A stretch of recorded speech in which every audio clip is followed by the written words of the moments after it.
estamos presentando proyectos de ley, en mi caso, de reforma a la Ley Orgánica de Educación Superior, y de Carol sobre el establecimiento, la creación de una universidad pública en el Cañar, y mi compañero Ernesto Pazmiño sobre la obligatoriedad que tiene el presidente de la República de solicitar licencia sin remuneración para hacer campaña electoral. ¿Cuál es ese cambio? ¿Qué dice? Ernesto. Buenas tardes. En efecto, como hemos visto, la discrecionalidad con la que se ha manejado la normativa desde los inicios de esta campaña electoral, era necesario una aclaración respecto del artículo 93 del Código de la Democracia. Es por eso que hemos incluido un párrafo para que se establezca con claridad la obligación de todas las autoridades que van a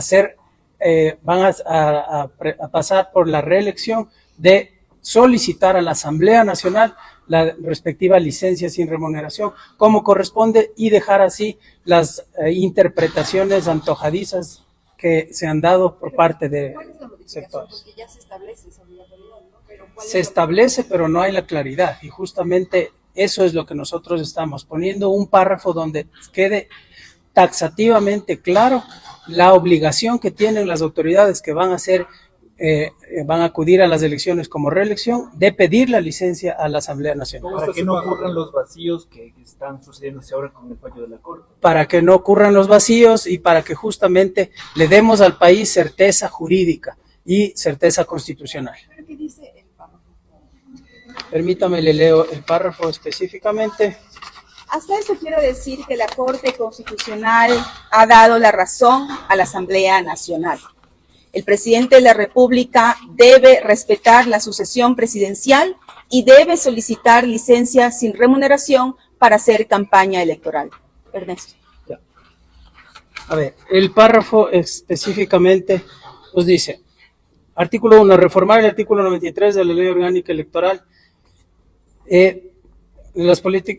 sustituir el segundo inciso del artículo 93 de la Ley Orgánica Electoral de las organizaciones políticas de la República de la siguiente manera: los dignatarios de elección popular podrán reelegirse por una sola vez consecutiva o no para el mismo cargo. Las autoridades de elección popular que se postulen para un cargo diferente deberán renunciar al que desempeñan antes de presentar la solicitud de inscripción a su candidatura. Los dignatarios que opten por reelección inmediata al mismo cargo deberán solicitar a la Asamblea Nacional del Ecuador licencia sin remuneración desde el inicio de la campaña electoral hasta el último día de esta, de conformidad con el cronograma establecido. No estaba en el Código de la Democracia esta obligación es específica y directa de solicitar a la Asamblea Nacional, por lo que ha habido estas discrecionalidades.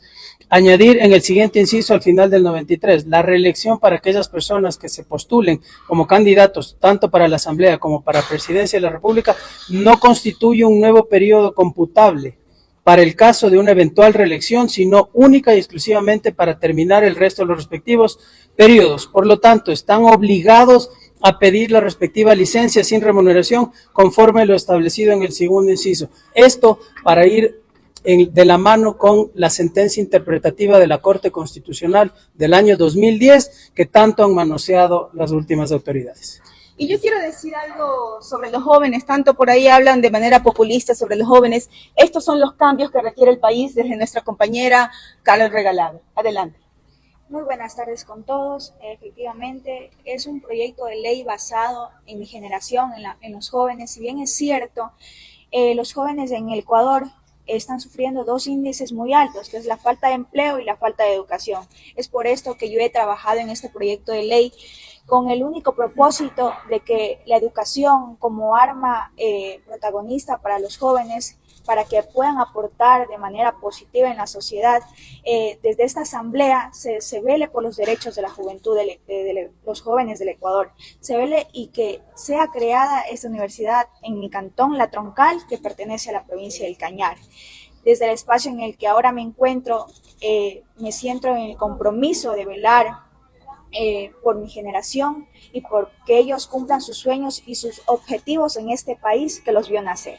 Presidenta, como el 8 de enero acudimos a esta Fiscalía General del Estado, hoy volvemos a estar en esta misma institución.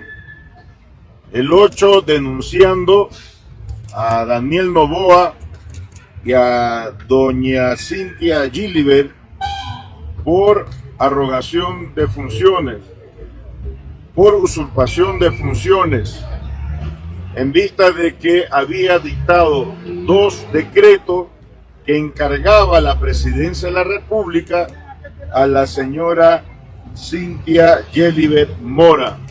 Hoy, la Corte Constitucional, mediante sentencia dictada el 4 de febrero de este año, ha determinado que esos 2 decretos, mediante el cual Daniel Noboa le encarga a la señora Cynthia Gilibert la presidencia de la República, los ha declarado inconstitucional.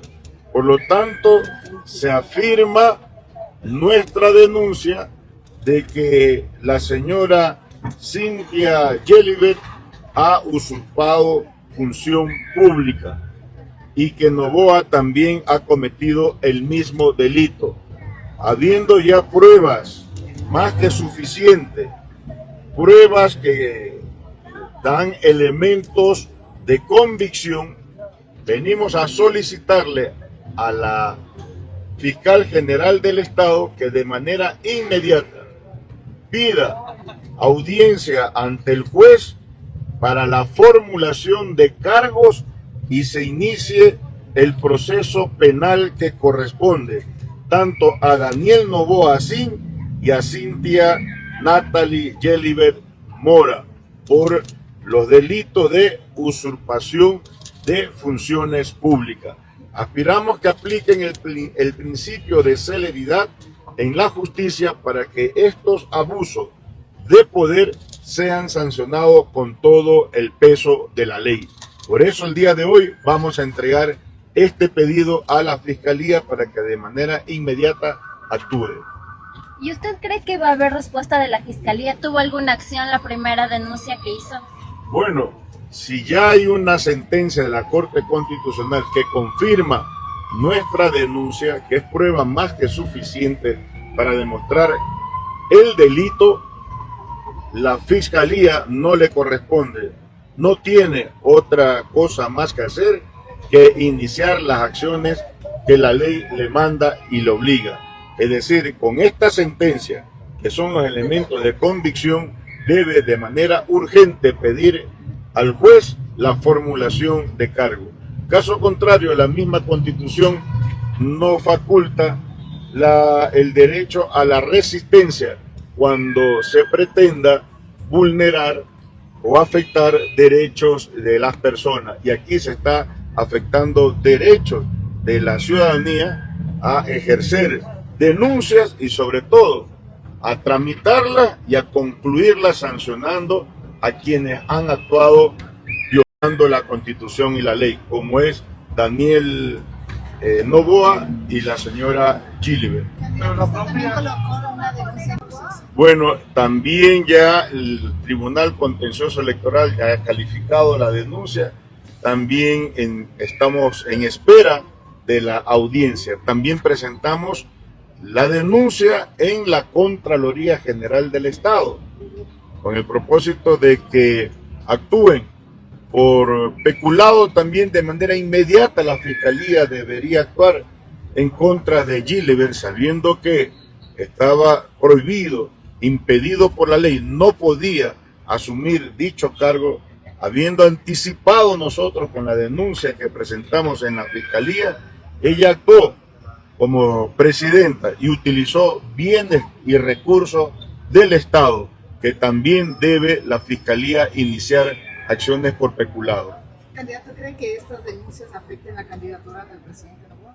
Por supuesto, el pueblo, por su arrogancia, por su prepotencia y sobre todo por la incapacidad de resolver los problemas y agudizar la crisis que vivimos todos los ecuatorianos, el 9 de febrero va a ser derrotado. Y la única alternativa que tenemos los pueblos del Ecuador es Unidad Popular Lista 2.